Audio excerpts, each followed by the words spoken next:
पंजाब के लोग वहां के सब दलों से दुखी हैं और इसलिए वो भाजपा के प्रति बहुत रुझान उनका बढ़ गया है। जो पूर्ववर्ती सरकारों ने 55-60 साल में गड्ढे खोदे हैं, दलदल बनाई है, कांटे बोए हैं, हमने जहां जहां त्रुटियां थी उन त्रुटियों को पकड़ा है, हमने खुद उजागर किया है। ये देश की जनता बाहर कांग्रेस के लिए थी, इसलिए उन्होंने अपने टोटल राज में 2 लाख मेरे हिसाब से 51,000 समथिंग करोड़ रुपया आज तक मनरेगा में दिया। हम लोगों ने 8,80,000 करोड़ रुपए के आसपास में दिया है। उन्होंने इतने सालों में इतना दिया और हमने 10 साल में इतना दिया। बाहर समझ के नहीं दिया। यहां के गरीब को उसका उत्थान करना है, उसकी गरीबी का उन्मूलन करना है, उसको जड़ से उखाड़ फेंकना है। 2047 तक इस देश में सब लोग शिक्षित हों, सब लोग हष्ट-पुष्ट हों, उनका स्वास्थ्य ठीक हो, वो आर्थिक रूप से संपन्न हो। कोई भी हमारा प्रतिभाशाली बच्चा है वो दुनिया में, जब हम लोग कहते हैं कि विश्व का कल्याण हो, तो दुनिया भर में हमारे बच्चे अपनी संस्कृति की जड़ों को समझे, जाने और जानकर सबके कल्याण के लिए कर गुजरने की हिम्मत रखने वाला जो साहसी हमारा नौजवान है, उसको सब तरह से संपन्न बनाना, उसके बुद्धि का विकास करना, उसको कौशल से युक्त करना, ये सरकार की सोच है। महात्मा गांधी जी की जो सोच है उसको परिपूर्ण करते हुए उसको लागू करने की एक एजेंसी है। भारत सरकार को बदनाम करने के लिए सर नहीं सर, वो दिखाए ना कहां आंकड़े। उन्होंने मुंह से बोल दिया, हमने मान लिया, ऐसा थोड़ी नहीं है। वो तो कुछ भी बोल सकते हैं भाई, कोई जुबान थोड़ी पकड़ सकते हैं। मगर मैं ये कह रहा हूं, हम लोग हैं जिन्होंने ये आंकड़े दिए हैं कि ये मरे हुए लोगों को भी, जो बेचारे नहीं रहे हैं, उनके नाम का भी पैसा खाते थे। हम लोगों ने आंकड़ा निकाल के दिया, उन्होंने नहीं दिया है।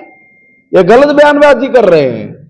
हमने जहां जहां त्रुटियां थी उन त्रुटियों को पकड़ा है, हमने खुद उजागर किया है। अगर हमारे राज्य में कोई गलत हो रहा है उसको पकड़ना ही हमारी जिम्मेवारी है, उसको ठीक करना ही हमारी जिम्मेवारी है, जनता के सामने उसको बताना हमारी जिम्मेवारी है। और जब हम लोग उस जिम्मेवारी के साथ उस बात को बोलते हैं तो वो क्या अटैक करते हैं कि देखो ये लोग स्वीकार कर रहे हैं कि मरे हुए लोगों को भी इन लोगों ने पैसा दिया। अरे हम तो तुम्हारे कर्म कांड दुनिया को बता रहे हैं, भाई तुम लोग जो करते थे वो ये है, जो तुम बता रहे हो वो बिल्कुल एकदम गलत है। इसलिए वो जो आंकड़े के साथ बयानबाजी करते हैं, विधानसभा में भी करते हैं, इनके नेता लोकसभा में भी करते हैं, मगर वो जवाब नहीं सुन पाते, तुरंत उठ के भाग जाते हैं, वॉकआउट करते हैं। क्यों? क्योंकि किसी के ऊपर उंगली उठाना तो आसान है, मगर उसका जवाब सुनकर फिर उसको एक्सेप्ट करने की पावर इन लोगों में नहीं है। हम लोगों ने इस देश की जनता को कहा है और पूरा एक देश को विकसित देश बनाने के लिए समय सीमा भी तय की कि 2047 तक, जब हम लोग अपनी आजादी का 100वां साल बना रहे होंगे, तब तक इस देश को विकसित देश बनाएंगे। इसलिए विकसित देश बनाने में जो पूर्ववर्ती सरकारों ने 55-60 साल में गड्ढे खोदे हैं, दलदल बनाई है, कांटे बोए हैं, उनको समझना। कोई ये कहे कि जी 10 साल हो गए, 10 साल में समझ में नहीं आया। देखिए, तंत्र में रह के काम भी करना है, उस काम को बंद करके एकदम नया काम नहीं हो सकता। उस काम को करते करते कैसे उसमें जो कमियां हैं उन कमियों को समझना और उन कमियों को धीरे धीरे किसी को नुकसान ना हो, बल्कि योजनाएं भी चलती रहे और उसमें बेनिफिट भी हो, उसमें समृद्धि भी हो, उसमें रोजगार भी हो। इन सब चीजों को ध्यान में रख के जो अमेंडमेंट करने की जरूरत होती है जिन बिलों में, वो करते हैं। और हमने, आपने कहा 500 साल नहीं, हमने पिछले 10 साल में 1000 के आसपास में जो कानून थे, जो गलत थे, जिनका कोई औचित्य नहीं था, वो हमारी सरकार ने, परम सर नरेंद्र मोदी जी की सरकार ने एवरेज थी पिछले दिनों आपने ना आंकड़ा दिखाया था, हर रोज एक कानून को निरस्त किया है। 25,000 करोड़ रुपए में मोटा मोटी एक बड़ी राशि पेंशन में जाती है, तनख्वाह में जाती है, बड़ी राशि जाती है। हमारे जो अधिकारी हैं, कर्मचारी हैं, उनके हेल्थ से संबंधित इश्यूज होते हैं, उसके लिए एक बड़ी राशि जाती है। जो शेष राशि बचती है उस राशि में हमें बच्चों के लिए बुक्स देनी है, वर्दी देनी है, हमें इंफ्रा खड़ा करना है, हमें टेक्नोलॉजी के जो यंत्र हैं, आधुनिक जो शिक्षा है उसको ऐड करना है, उसकी गुणवत्ता को बढ़ाने के लिए प्रशिक्षित हम लोगों को टीचर चाहिए, उनके प्रशिक्षण की व्यवस्था करनी है। अभी ये लोग कह देते हैं कि शिक्षा की गुणवत्ता में क्या हुआ, शिक्षा में बड़ी भारी गिरावट आ रही है, ऐसा करके कुछ लोग विधानसभा में बोले। जब मैं बोला और एक एक चीज का जब मैंने जवाब दिया तो फिर बोलती बंद हो गई। देखिए, उन्होंने कहा कि हरियाणा में प्रशिक्षित टीचर नहीं है। हमारी सरकार ने बच्चों के कौशल को निर्माण करने के लिए प्रशिक्षित अध्यापक लगाए। और आप कल्पना करेंगे, पता करना अभी आप, सोमवार को ही हम लोगों ने एक कुशल बिजनेस चैलेंज एक कार्यक्रम था जिसमें पूरे प्रदेश भर के बच्चे आए।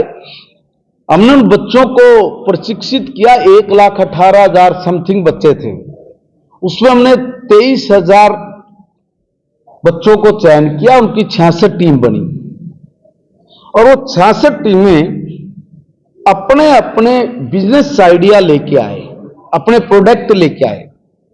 आने वाले दिनों में क्या करेंगे अब आप सुन के हैरान रहेंगे। पंचकुला की मीडिया से आप मांगना उनको, 9वीं 10वीं का बच्चा बच्ची बोलती है तो आपके पैरों के नीचे जमीन खिसक जाएगी। भाई, बड़े से बड़ा जो बिजनेसमैन है उसके पास भी आइडिया नहीं है। उन बच्चों ने, किसी ने 1 लाख का बिजनेस किया है, किसी ने 40,000 का बिजनेस किया है, किसी ने 10,000 का बिजनेस किया है, पढ़ भी रहे हैं और बिजनेस भी कर रहे हैं।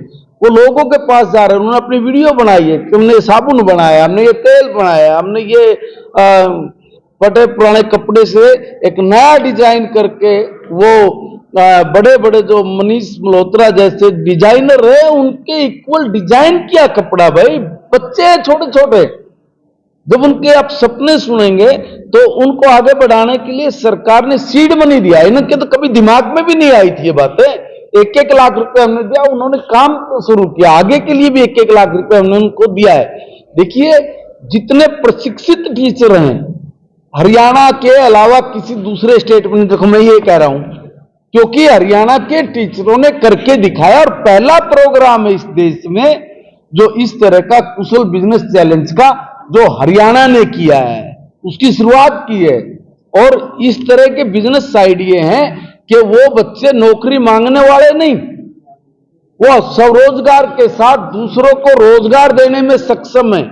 अभी से उनके जो आइडियाज हैं वो अद्भुत है, कमाल के हैं। और इसलिए मैं अपने श्रेष्ठ गुरुजनों का धन्यवाद करूंगा कि आपकी अथक मेहनत का नतीजा है कि आपने इतना साहसिक कदम उठाया कि हमारे बच्चों को कौशल युक्त बनाया। इसलिए मैं श्रेष्ठ गुरुजनों को फिर अपील करूंगा कि आप विपक्ष की इस तरह की बयानबाजी से मायूस मत हो। जैसे वहां मुझे किसी ने कहा कि सर हम लोग इतने प्रशिक्षित हैं, हमें कह दिया कि हम शिक्षित नहीं है, हमारा ही विकास नहीं हुआ। बोला सर देखो कैसी बात है। मैं ऐसे अपने श्रेष्ठ गुरुजनों को भी आप मीडिया के माध्यम से निवेदन करूंगा, घबराए मत, इन लोगों की बात सुनने की जरूरत है। पंजाब के लोग वहां के सब दलों से दुखी हैं और इसलिए वो भाजपा के प्रति बहुत रुझान उनका बढ़ गया है। और दावे से कह रहा हूं कि आने वाले चुनाव में पंजाब में स्पष्ट बहुमत से भारतीय जनता पार्टी की सरकार वहां के लोग बना रहे हैं। लोगों को पूरा विश्वास है, हरियाणा को देख के विश्वास है, उत्तराखंड को देख के विश्वास है। दिल्ली में जिस तरह से सरकार ने अहम फैसले लिए और बाकी स्टेटों में जहां जहां भी भाजपा एक बार आ रही है, बार बार आ रही है, उसी का नतीजा है। हमारे माननीय मुख्यमंत्री, पूर्व मुख्यमंत्री मनोहर लाल जी की नीतियों ने जो उस वक्त कड़े निर्णय लिए, कड़े फैसले किए, उनका नतीजा सामने आ रहा है। वातावरण बदल गया भाई। और आज माननीय नायब सैनी जी के नेतृत्व में जिस तरीके से एक दूरदृष्टि सोच के साथ काम हो रहा है, उससे सारे लोग बौखलाए हुए हैं।